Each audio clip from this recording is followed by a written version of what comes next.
terem falado as persoas que falaron, sinto-me un pouco envergonhado de ter que sair aquí a falar. Primeiro quero que saibais unha cousa, que é a seguinte: non é a primeira homenaxe que se me fai a min na Agao nem no Martiño Montero Santana. Se un día pasades pola miña casa, veredes que lá teño unha rella de ferro, unha nariz longa e un ollo de lado. E que foi feito por un artista da parte da rúa Pequena. Por tanto, iso coméntalo en conta. Segundo, agradecer a Agao actual o terme nomeado socio de honra, cousa que, como dixo Xosé Luís, prefiro seguir sendo socio de a pé. En principio, incluso, me neguei a ser socio de honra até que me convenceron que, como iban ir outros, tenho que ir. Entón, aceitei e pronto. Segundo, teño que agradecer a Bernardo Penavarro todo o que leva feito por min, que é moito. É certo que traballamos conjuntamente, incluso, cousa que ele dixo, ele foi un dos presidentes da Agao no momento en que a Agao tiña certos problemas e parecía que ia ir a debate. Afortunadamente, saiu eleito presidente e no tempo que ele estivo na Agao, pois as cousas foron mellorando. Despois é certo que veo Alexandre Años, despois vieron outros, e as cousas foron mellorando, estamos nunha situación boa e óptima. Quero tamén agradecer a Bernardo Penavarro porque ele foi o que fixo que no do 5 o meu dicionario de 3 volumes pasase a internet.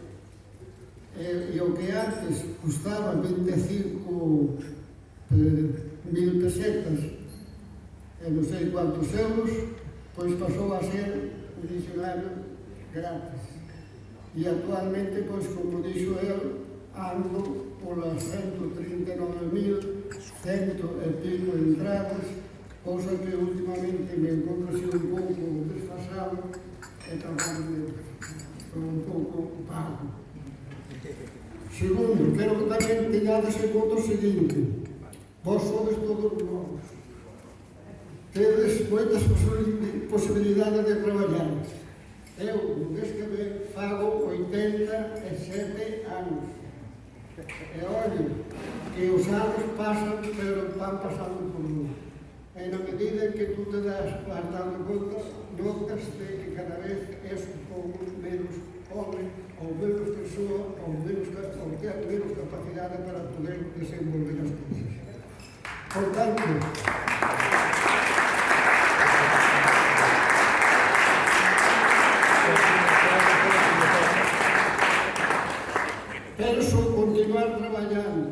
penso continuar traballando na Agao como continuei sempre. E iso sabédolo todos. E o único que podo dizer é o seguinte, que cando eu estaba en Madrid, levaban os estatutos da Agao en Madrid meses e meses e non se aprobaban.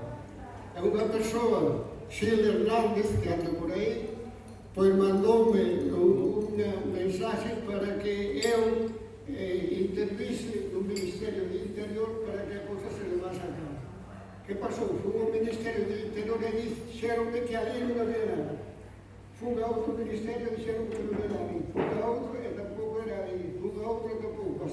Pasei todos os ministerios, até que volví outra vez ao Ministerio do Interior e dixo, mire, todos me dixeron que os estatutos da Agao ten que estar aquí. Entón, quedaron en que os aprobarían. Fui ao día seguinte e dixeronme o secretario.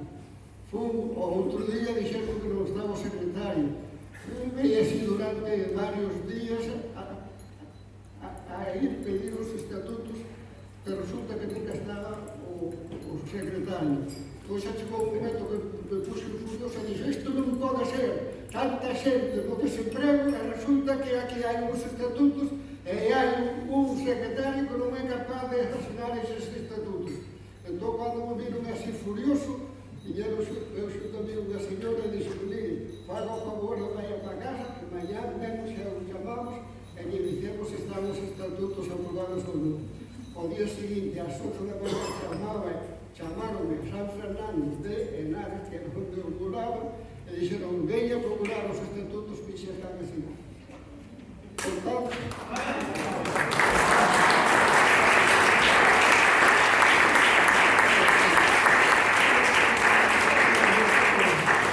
non é necesario que aplaudades moito, porque xa somos vellos demais. O único que pode pasar é que dentro de pouco me den a sepultura e o próximo. Non vos preocupedes, non vos preocupedes por iso, que estou tranquilo e as cousas funcionan ben. O único que vos digo é o seguinte: na garaxe da miña casa, que é unha casa moito comprida, que é máis de 350 metros, hai bastantes libros da Agave anterior. E hai os 4 volumes dos congresos feitos por Agave, que son uns volumes fantásticos. Por favor, toda aquela persoa que non teña eses libros, que pase por ali, pode incluso levar a colección completa da Galia, até que se deixou de publicar, e levar os volumes, e incluso levar libros de Guerra da Cal, que teño ali, libros de Carvalho Calero e de outras persoas, e iso é gratis, porque eu teño ese libro nada máis. O único que me dan son gastos, porque teño que estar continuamente coa cousa para que non apodreza. Así que, por favor, se alguén...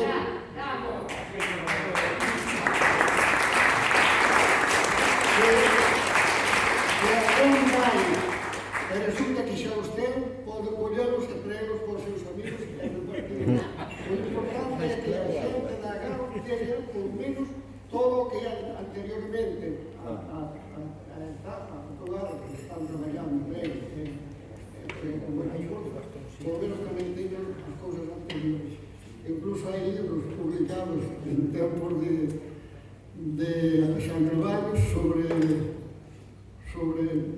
Xenaro Mariñas del Valle, que están ali esperando a ver que iré votar. Pronto, non digo nada máis. O único que digo é que hai moito material que convén recuperado, e se non o queredes para vos, polo menos darlo para os amigos. Xa está.